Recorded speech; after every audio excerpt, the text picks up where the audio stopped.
상하고 깨어져 지친 나를 새롭게 하소서. 성령의 바람 시든 내 영 살리소서. 성령 하나님 이 땅 고치소서. 죄악의 어둠 속 헤매는 우리 태워주소서. 성령의 불로 세상 헛된 맘 태우소서.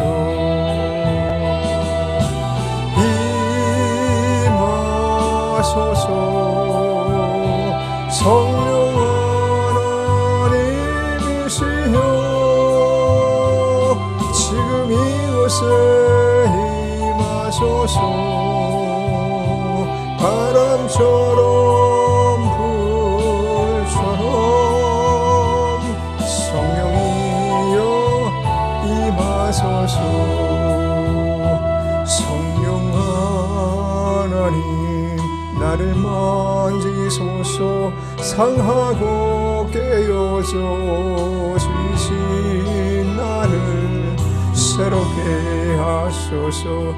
성령의 바람 시들은 내 영 살리소서. 성령 하나님 이 땅 고치소서.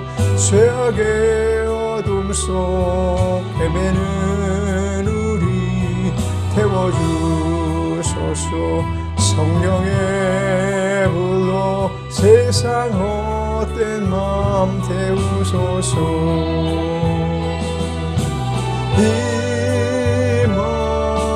임하소서. 성령 하나님이시여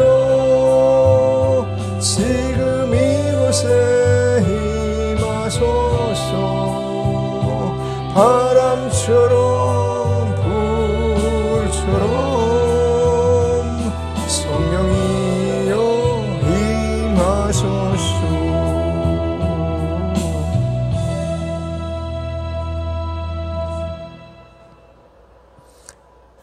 베드로전서 1장 어제에 이어서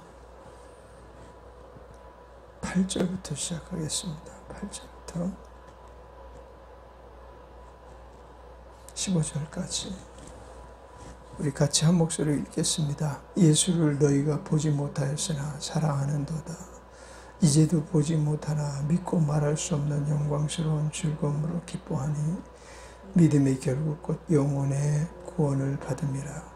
이 구원에 대하여는 너희에게 임할 은혜를 예언하던 선지자들이 연구하고 부지런히 살펴서 자기 속에 계신 그리스도의 영이 그 받으실 고난과 후에 얻으실 영광을 미리 증거하여 어느 한때를 지시하시는지 상고하니라.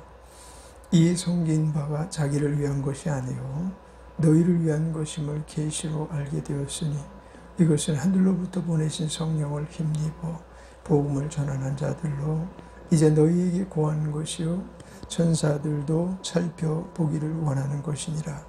그러므로 너희 마음의 허리를 동이고 근신하여 예수 그리스도에 나타나실 때에 너희에게 너희에게 가져올 은혜를 온전히 바랄지어다.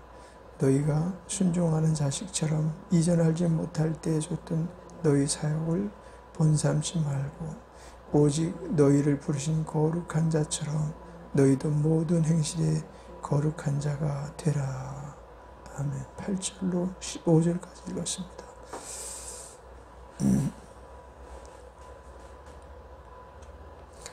우리가 어제에 너희 믿음의 시련에 불로 연단하여도 없어질 금보다 더 귀하여 예수 그리스도에 나타나실 때 칭찬과 영광과 존귀를 얻게 하려 함이라.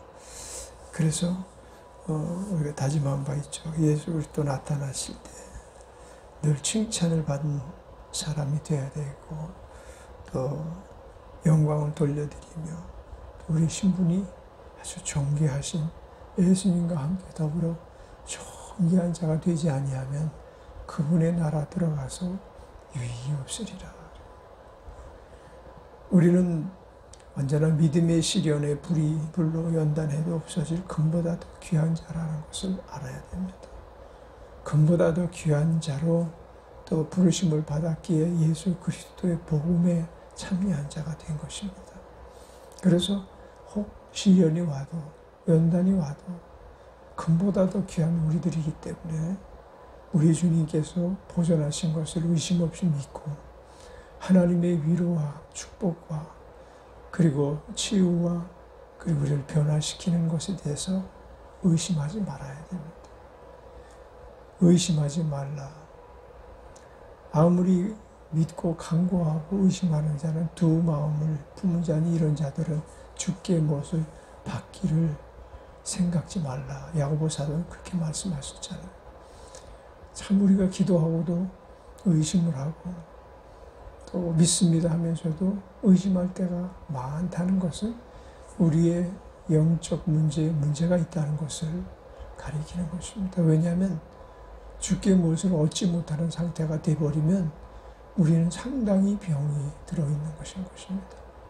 우리는 항상 주께서 금보다 귀한 자로 여기실 뿐만 아니라 그래서 필요한 공급을 중단하시지 않음을 확신을 가운데 또 우리 삶 속의 증거로 반드시 지녀야 되는 것입니다. 그래서 항상 우리가 이 세 가지 예수님 만날 때 여기서 나타날 때 그랬는데 나타나실 때는 이제 다시 강림하실 때 주께서 도적같이 임하실 때 그때를 물론 말씀하시는 거예요. 그러나 우리는 항상 예수님 존전해서 살아가는 자들이기 때문에 예수님을 만났을 때 예수님이 칭찬하셔야 되고 예수님께 영광 돌릴 수 있는 위치에 있어야 되고 예수님께서 우리를 존귀한 자로 또한 다루시는 것을 우리는 체감하면서 가는 거예요. 어디까지? 그 나라까지 그렇게 해서 가는 거예요. 아무리 힘들어도 아무리 어려워도 인내하고 참고 가는 것입니다. 8절에 예수를 너희가 보지 못하였으나 사랑하는도다. 이제도 보지 못하나 믿고 말할 수 없는 영광스러운 즐거움으로 기뻐하니 믿음의 결국 곧 영혼의 구원을 받음이라 그랬어. 자, 우리의 믿음의 결국이 무엇인가라는 것을 계산할 줄 모르고 신앙생활하는 사람들이 많습니다. 나는 이렇게 믿었기 때문에 하나님께서 이걸 이렇게 처리해 주실 거야. 내가 하나님께서 받은 것이 하나님께로부터 받은 것이 얼마나 많은지 너희들 아니? 나의 오늘날까지 살아온 것은 다 하나님이 주신 은혜야. 하나님께서 보호하신 은혜야. 보살피신 은혜야. 당연히 해야 될 말이죠. 근데 그의 어떤 모든 가치관이 이 세상에서의 삶을 근거로 예수님께서 나를 세상에서 얼마나 도와주시는 줄 알아? 내가 거부된 것이 내 의지를 따라 된 것이 아니고 하나님께서 이렇게 만들어주셔서 물론 그런 간증들을 많이 하는데 구원받은 것에 대한 결론이 그것은 아니라는 것입니다. 영원히 구원받은 것이 결론적으로 그와 같이 단편적인 문제에 매몰되어서는 안 된다는 거죠. 믿음의 결국 영혼의 구원을 받습니다. 영혼이 구원받았다는 것은 믿음의 결론에 해당되는 부분인 거예요. 믿음의 결론을 어떤 외형적으로 나타난 일들, 혹은 우리가 소망을 이룬 어떤 단편적인 문제들, 이것 때문에 자기가 믿음에 완벽하게 서 있다고 생각하는 건 안 돼. 믿음에 완벽하게 서 있는 사람은 결국은 내가 믿은 결론은 영혼 구원이다. 나는 영혼 구원 받지 못하고서는 그 나라에 갈 수 없다. 라는 것이 되어야만 될 것입니다. 그럼 영혼 구원은 어떤 것이에요?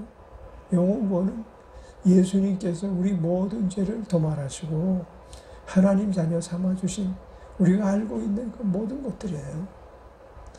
예수 믿는 사람들에게 전해진 복음의 그런 결론 우리 너무나 잘 알잖아요.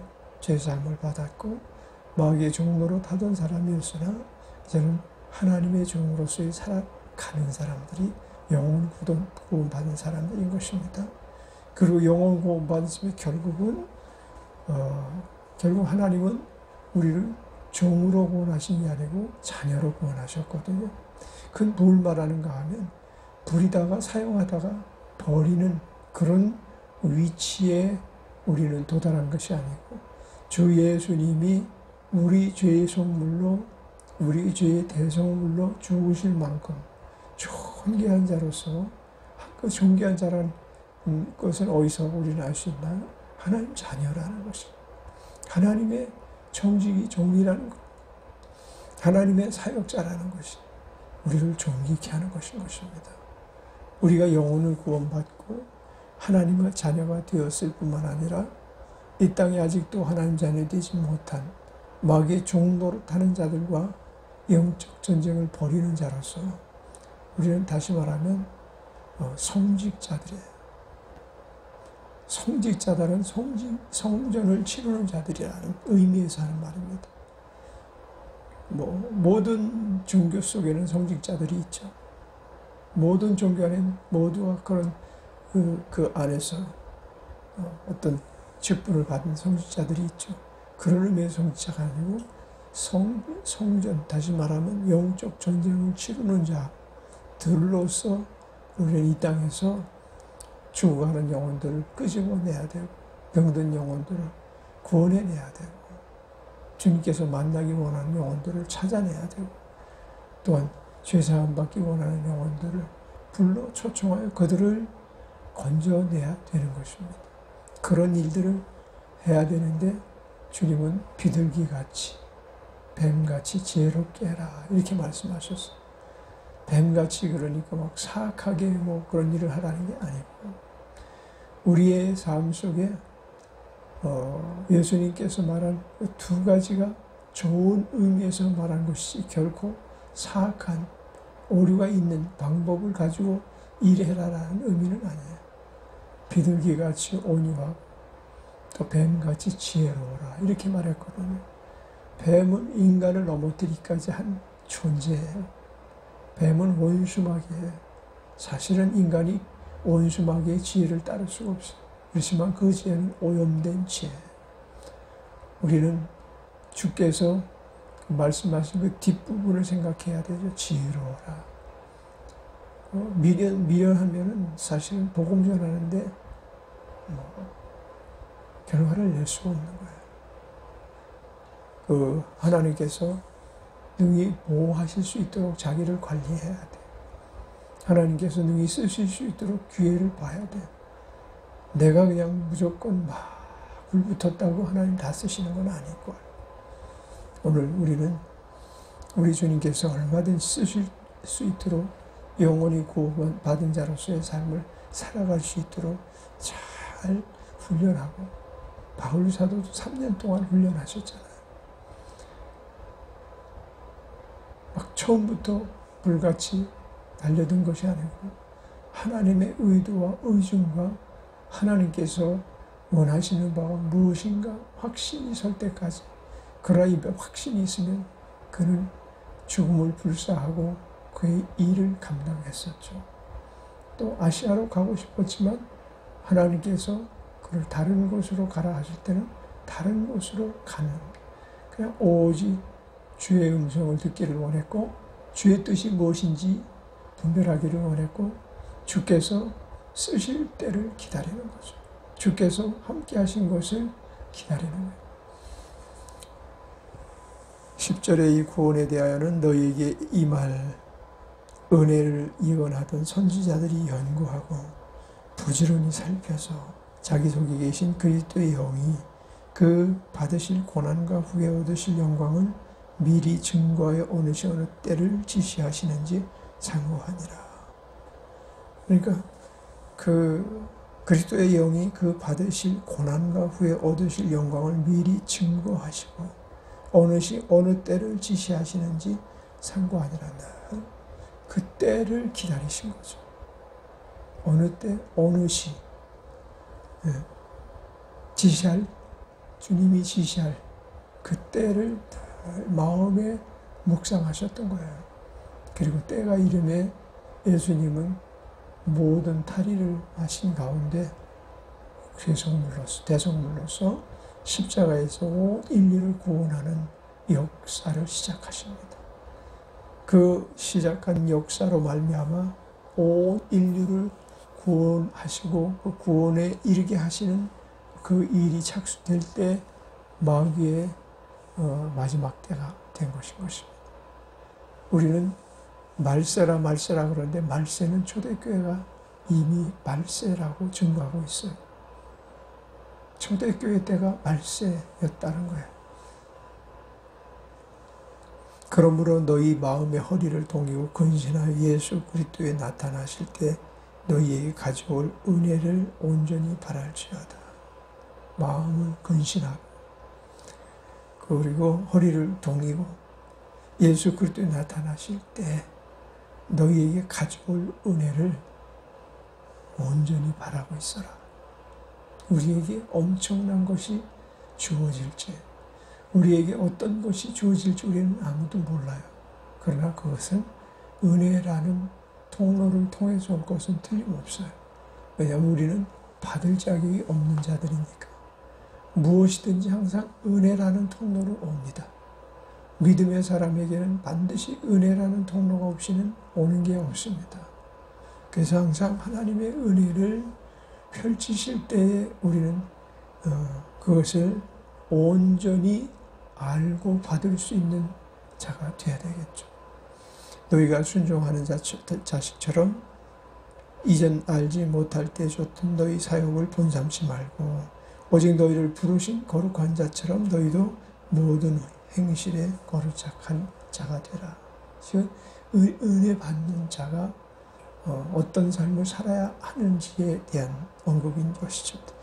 너희 부르신 거룩한 자처럼 너희도 모든 행실에 거룩한 자가 되라. 어떠한 상황이 우리에게 놓여질지 모릅니다. 그럼에도 불구하고 우리를 부르신 자를 생각하면서 살아야만 하는 것입니다. 우리 부르신 자를 의지하고 살아야 하는 것입니다. 우리 부르신 자의 격에 맞는 삶을 살아야 합니다. 이번에 정치적인 문제이지만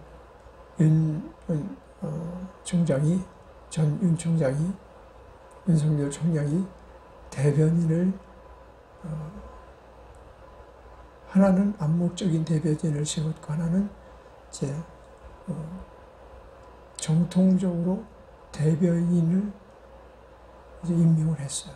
정상적으로 대변인이라고 임명을 해서 그 대변인 역할을 하고 있었는데 임명한 지 열흘 만에 사퇴를 했어요. 그것은 어쨌든 누가 보든지 이 윤석열 총장이 이 사람이 격에 맞지 않는 행동을 자꾸 하는구나. 격에 맞지 않는 상태에 있구나.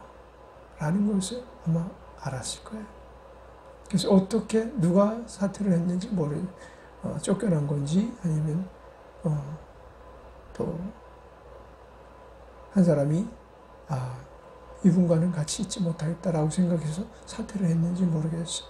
조선일보에 굉장히 굵직한 그 기자로서 정치 기자로서 오랫동안 몸담았던 분인데 그 조선일보에서 사직을 하고 이제 모든 직장 생활을 하지 않고 뛰어들어갔으면 거기 적응해서 그 목표를 달성해야 되는데 갑자기 사퇴를 하니까 후보자도 힘들어졌고 본인도 아마 힘든 시간을 좀 보내야 될 거예요.